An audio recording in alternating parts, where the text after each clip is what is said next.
Bismillahirrahmanirrahim. Kalau tentu punya kenangan banyak terhadap komunitas ya atau kampung sini.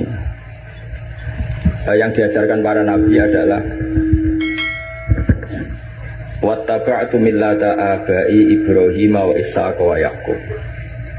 Jadi kalau ada satu keluarga, misalnya saya ini putra Kiai Nur Salim kelahiran sini, itu harus pakai satu identitas saja. Misalnya saya kenal bapak itu orang yang hafal Quran. Jangan pakai status-status yang lain, nanti jadi repot. Misalnya sampean di bapak Suga eling Sugiye, di bapak melarat eling melarate, di bapak kasus eling kasusnya, itu nanti jadi repot. Inginnya Allah semua orang hanya pakai status, semuanya adalah hamba Allah Subhanahu wa Ta'ala. Karena itu yang status permanen.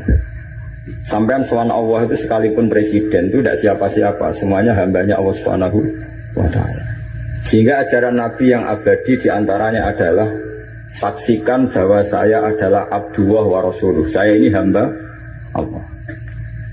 Nah, sekarang semua kerusakan di dunia itu dimulai dari merasa tidak sebagai hamba. Seorang dirjen atau menteri ketahanan pangan itu mesti ngira semua kecukupan pangan Indonesia itu karena dia. Kecuali dia pernah ngaji, mungkin agak baik rasanya. Padahal andaikan petani itu tidak mau nanam padi, mbok pinternya kayak apa menteri, tetap kita kurangan apa? Makan. Masalahnya ketika petani menanam padi terus itu biasanya karena nggak punya selera atau karena bodoh. Nah barokahnya bodoh itu mereka tidak nekuni profesi lain, nanam padi terus. Artinya ada padi banyak itu ya barokahnya orang bodoh. Makanya saya ini terkenal kiai pembela kaum bodoh. Karena kalau pinter terus gak nanam padi itu gak ada gunanya. Profesor ketahanan pangan kayak apa rapatnya, kalau gak ada yang nanam padi mau apa? Menko Polhukam juga gitu, buat rapat untuk kestabilan tapi rasa masyarakat tidak tepo seliro, tersinggung sidik bacoan, tersinggung sidik carok. Apa gunanya kepintaran para Menko Polhukam kalau perilaku masyarakat gampang konflik? Jadi sebetulnya pengendali Indonesia itu kita semua. Maka sebetulnya yang pembantu presiden ya semuanya, yang jaga keamanan yang jenengan semua. Kalau nggak mudah konflik ya Indonesia nopo. Mungkin bedanya sampean dengan menteri keren sampean. Mereka digaji sampean sudah tidak butuh gaji. Jadi ini ini kelebihan yang kita harus bangga. Makanya saya kalau jadikan, saya pernah ditawarin jadi PNS Kemenak, saya nggak mau. Takut saya biasa nggak butuh gaji menjadi butuh apa? Gaji. Kan keren nggak butuh apa? Gaji. Nah ini penting saya utarakan supaya agama ini terkonsep secara permanen. Sehingga dalam tradisi ulama, agama ini tidak pernah dipasrahkan ke siapa-siapa. Karena yang ngurusi agama ini hanya Allah Subhanahu wa Ta'ala. Pernah dalam satu dialek, Umar adalah orang yang sangat sukses dalam memimpin Islam. Sampai menaklukkan zaman itu sudah sampai Eropa Timur, sampai Asyirkul Aqsa. Sehingga kayak apa kerinduan orang sama Sayyidina Umar radhiyallahu anhu. Singkat cerita mereka tidak kebayang kalau setelah Umar itu ada pemimpin yang sekali berumat. Sehingga Umar dipaksa dengan tanda kutip dipresur supaya bikin pengganti suksesi. Setiap Ibnu Umar anaknya jalan-jalan kemana-mana, itu mesti masyarakat bilang gini, Mbok yo abah kamu itu bilang ada suksesi supaya pemimpin ini jelas tahapannya. Terus mereka bikin analogi itu kias. Kalau ada kambing 100, penggembalanya tinggal gelanggang, itu dianggap dolim, tidak ya dolim, pasti kocar kacir.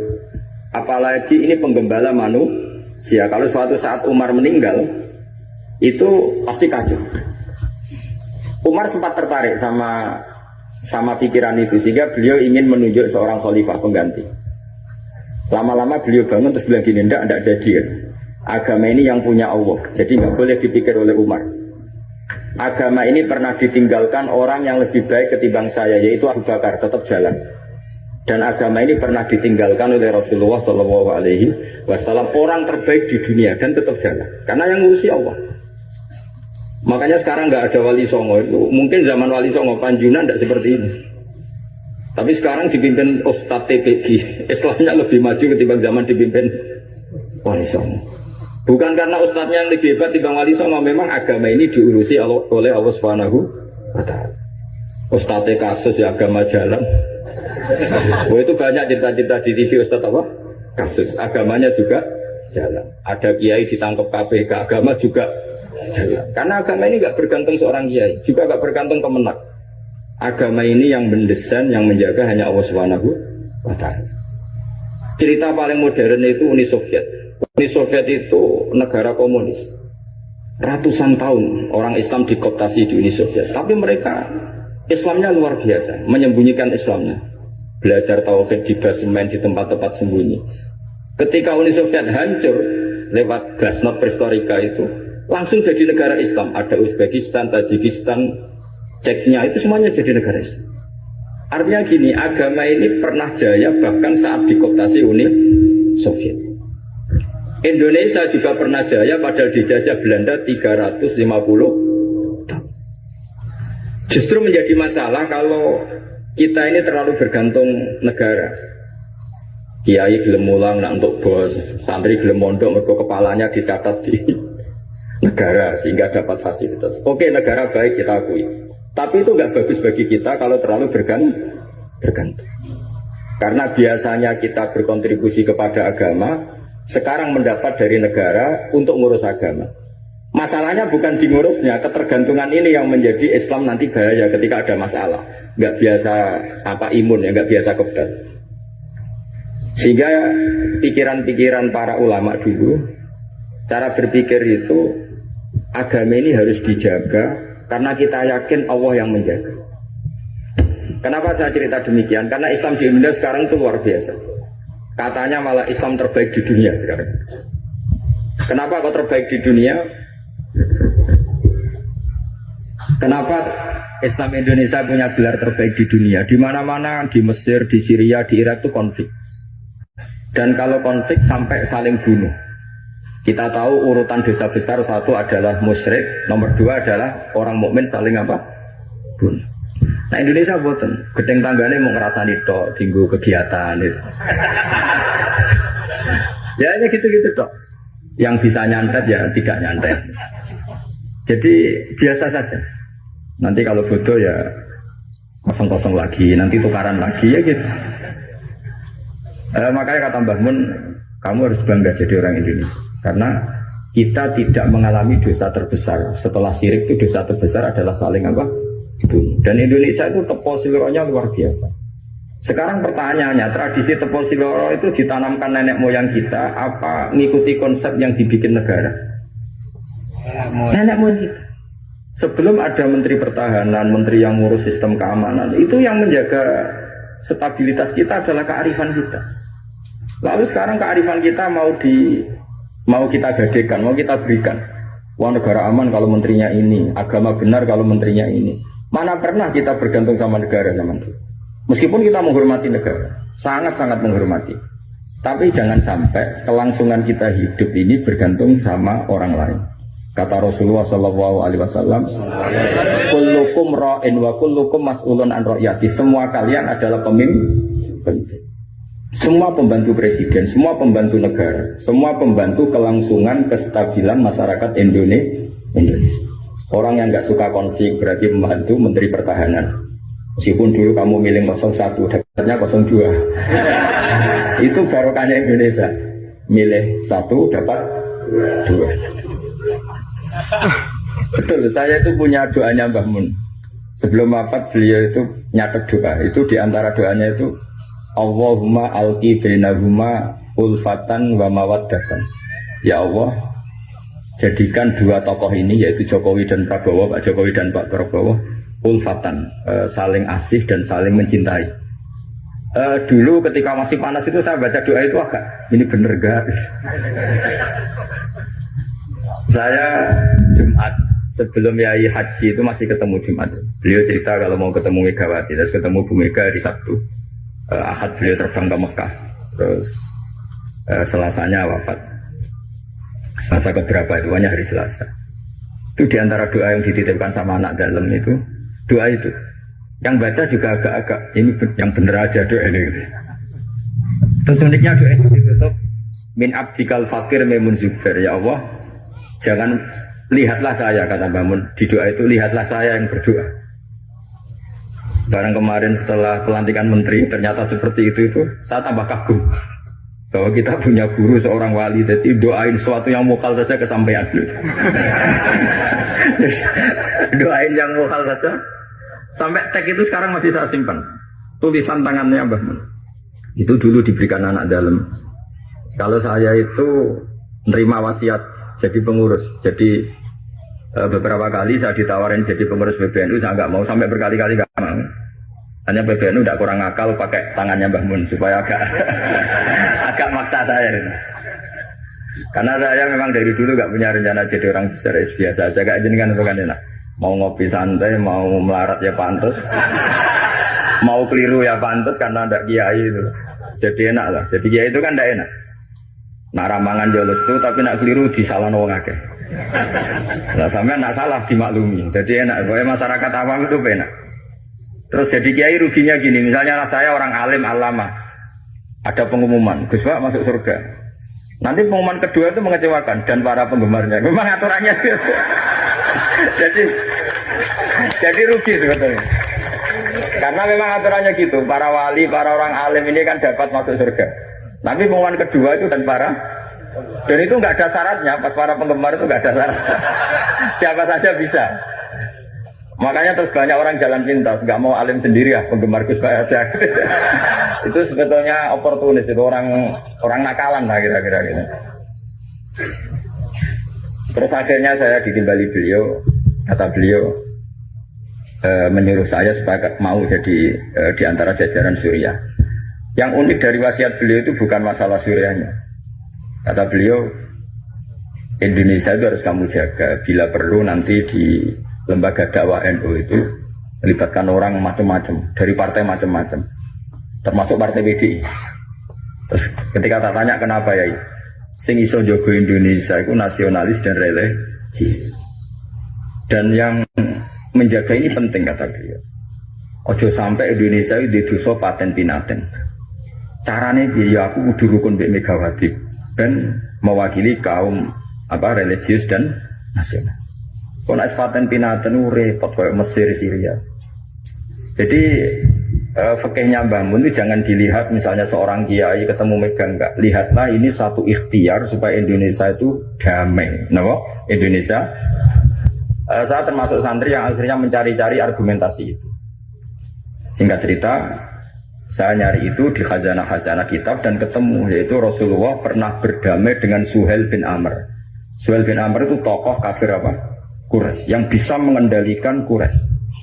Sekali dia komando perang maka perang. Padahal posisi Nabi sudah di Hudaybiyah, kira-kira 25 kilo dari Mekah.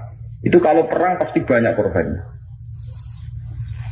Dan itu semua perjanjian merugikan Nabi, tapi diterima saja. Asal tidak terjadi saling bunuh, saling keos, saling kolek. Itu yang ditiru Mbah Mun. Tapi sekarang orang enggak, kadang pakai hitam putih. Pokoknya saya putih pasti benar, ini hitam pasti salah. Yang dilupakan adalah kalau betul orang lain itu hitam, ini pun tanggung jawab kita, karena ini juga umatnya Rasulullah Shallallahu Alaihi Wasallam. Sekarang ketika kamu melihat orang salah, itu jika itu bagian dari keluarga kamu, inginnya memberi sanksi apa membenahi? Membenahi. Makanya dalam sebuah kitab yang diceritakan Sarah Hikam, kitab paling terkenal di kalangan pesantren, kitab Hikam. Dan cerita itu benar menurut saya. Ini cerita yang versi kitab Hikam. Nabi Ibrahim diterbangkan ke alam malakut, terus melihat para pezina. Allah tanya, menurut kamu diapakan? Bunuh saja ya Allah, mereka makan rezeki engkau tapi tidak mengindahkan aturan kau, mereka pezina. Sama Allah diturutin. Terus dilihat lagi para pemabuk. Menurut kamu gimana, bunuh saja, mereka itu hamba engkau, makan dari rezeki engkau tapi tidak mengindahkan perintah engkau. Sampai sekian bentuk maksiat, Ibrahim usulnya bunuh saja, habisi saja. Lama-lama suatu saat, ini cerita yang di Sarah Hikam, Ibrahim disuruh nyembelih Ismail. Yang terkenal dalam riwayat memang yang disembelih itu siapa? Ismail. Meskipun ada perdebatan ulama apa Ismail apa Ishak, tapi kita milih yang Ismail saja. Umumnya orang meyakini itu siapa? Ismail. Nabi Ibrahim itu kagetnya bukan main, ngepet. Ya Allah yang benar saja. Ini samratu fuadi, ini buah hati saya. Kenapa engkau suruh membunuh? Jawabannya Allah. Ibrahim, kamu ingat gak? Ketika kamu melihat orang-orang maksiat usul ke saya supaya dibunuh ya ya Allah. Kata Allah, aku itu ya gelo, aku sing gawe aku enak wae usul kon mutan mateni. Kon saiki anakmu sing gawe aku.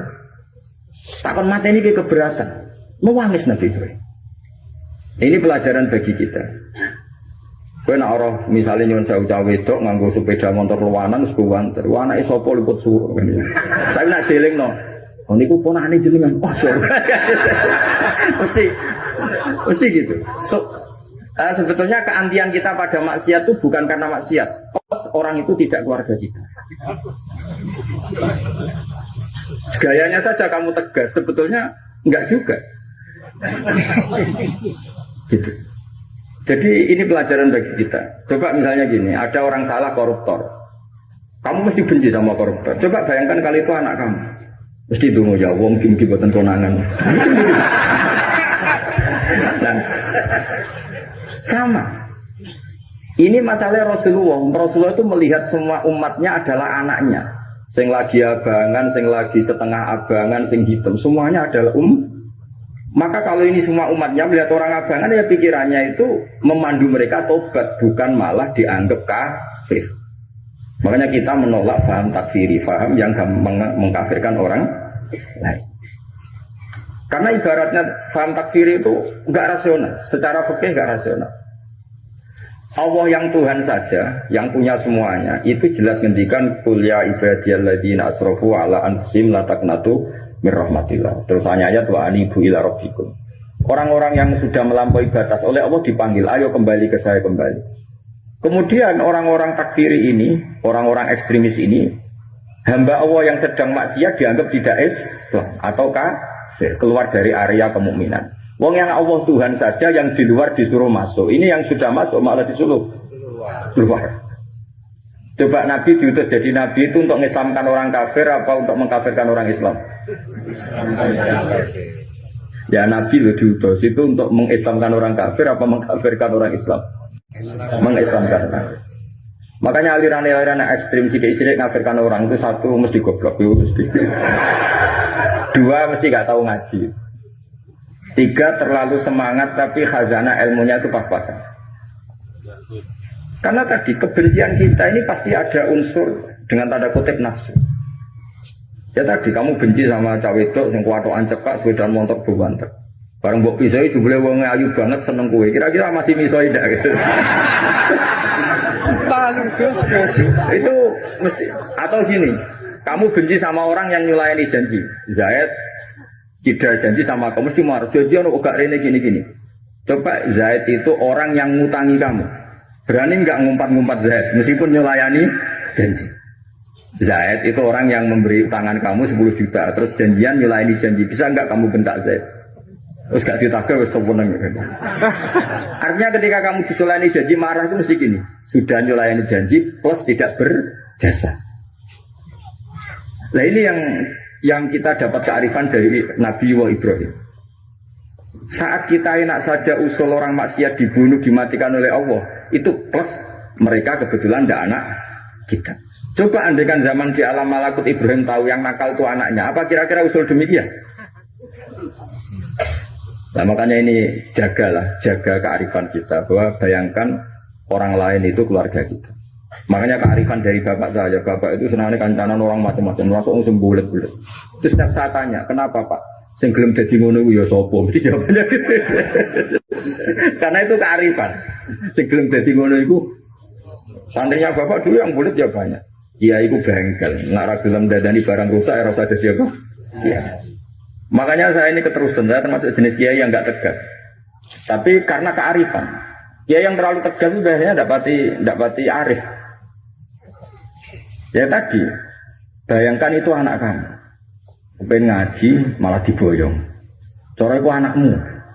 Pak Yai memberi kepen didadani malah dirang.